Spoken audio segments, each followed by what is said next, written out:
Have you ever felt like you're constantly saying yes to things you don't want to do? Or maybe you feel drained after interacting with certain people. If so, you're not alone. And today we're going to talk about a superpower that can change your life. Setting healthy boundaries. So what exactly are boundaries? Think of them as the invisible lines you draw around yourself to protect your time, energy, and well-being. They're not about pushing people away. They're about keeping yourself safe and respected so you can show up as your best self in your relationships. It's about saying, this is me, this is what I'm okay with, and this is what I'm not okay with. Let's dive into some common areas where boundaries are crucial. First up, your time. Imagine this. Your coworker, let's call her Sarah, always asks you for help with her tasks right at 5 p.m., just as you're packing up. You want to be helpful, but it consistently makes you late. An unhealthy boundary would be sighing and staying late every time, feeling resentful. A healthy boundary sounds like this. Sarah, I'd be happy to help you with that tomorrow morning when I get in, but I have to leave on time today. See? You're not being rude. You're being clear, firm, and respectful of your own time. You're communicating your limits. Next, let's talk about emotional boundaries. This is about protecting your feelings and not taking on other people's emotional baggage. Let's say you have a friend, Mark, who often calls you just to vent about his problems for an hour straight, without ever asking how you are. After these calls, you feel completely exhausted. Setting a boundary here could be saying, Mark, I can hear you're going through a lot, and I'm here for you. But I only have about 15 minutes to talk right now. Or if you're not in the right headspace, you could say, I'm not in a great place to discuss this right now. Can we talk later? This protects your emotional energy and encourages a more balanced friendship.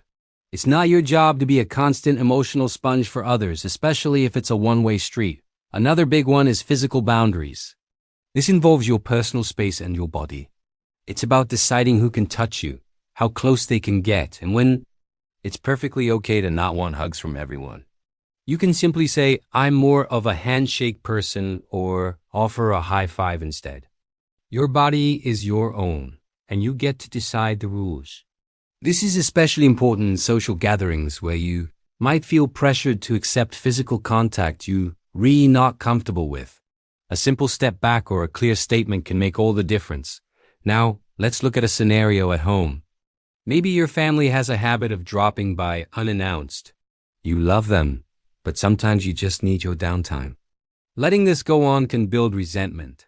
A healthy boundary would be to have a conversation. You could say, I love it when you guys visit, but it would really help me if you could give me a quick call or text before you head over. That way, I can make sure it is a good time and I'm not in the middle of something. This sets a clear expectation while reinforcing that you value seeing them. It's about mutual respect. Okay, so we know what boundaries are, but how do we actually set them? It can feel scary, especially if you're a people pleaser. The key is to start small. Here's a simple 3-step formula. Be clear, be concise, and be consistent. First, be clear. The other person can't read your mind. You need to state your need or limit directly. Instead of dropping hints and hoping they'll get it, just say it. For example, instead of saying, wow, I'm so busy this weekend, when a friend asks you to help them move, say, thanks for asking, but I won't be able to make it this weekend. I already have plans. Second, be concise. You don't need to write a 10-page essay explaining your no. Over-explaining can sound like you're making excuses and opens the door for negotiation. A simple, I'm not able to do that, is a complete sentence. You don't owe anyone a detailed justification for protecting your peace. And third, be consistent. This is the hardest part. People might test your boundaries, especially if they're used to you not having any. They might push back, try to make you feel guilty, or ignore your new rule. Your job is to hold firm. Every time you maintain your boundary, you're teaching people how to treat you. If you told your family to call before visiting and they show up unannounced, you can say, it's great to see you. I'm in the middle of something right now, so I can't visit. Please remember to call next time so we can plan. It might feel uncomfortable, but it reinforces the new rule. Let's talk about the guilt. When you first start setting boundaries, you might feel incredibly guilty. Your brain might scream, "You're being selfish. You're a bad friend. They're going to hate you." This is normal. It's called boundary setting guilt, and it comes from a lifetime of being conditioned to put others first. Remind yourself that setting boundaries is not selfish, it's self-care. It's essential for your mental health. True friends and loving family members will respect your needs, even if they're a little surprised at first. The people who get angry or leave your life because you set a boundary were likely benefiting from you not having any. Think of it this way. When you're on an airplane, they tell you to put on your own oxygen mask before helping others. Why? Because if you pass out, you can't help anyone. Boundaries are your oxygen mask. When you protect your own energy, time, and mental health, you have more to give to the people and things that truly matter to you. You'll show up as a more present, happier, and more loving version of yourself. Let's try one more scenario. Digital boundaries. In our always-on world, this is huge. Do you feel pressured to answer work emails at 10 p.m. or reply to texts instantly? That's a boundary issue. A healthy boundary might be turning off your work notifications after 6 p.m.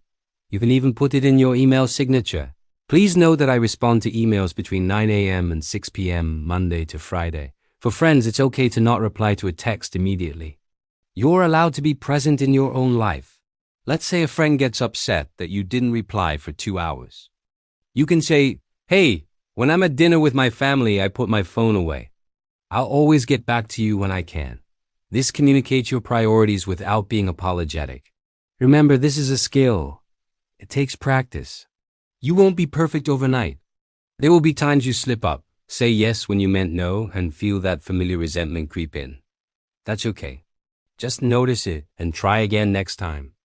Each time you successfully set and maintain a boundary, you're building your self-respect and self-trust. It's like a muscle that gets stronger with use. So, your challenge for this week is to identify one small area where you can set a boundary. Maybe it's saying no to one small request.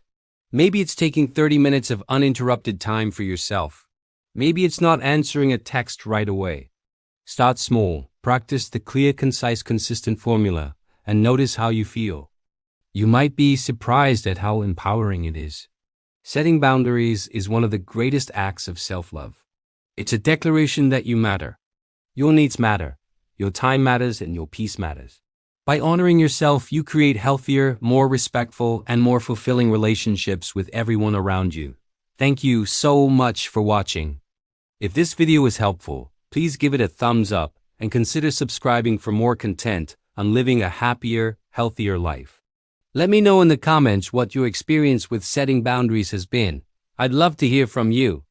Take care, and see you in the next video.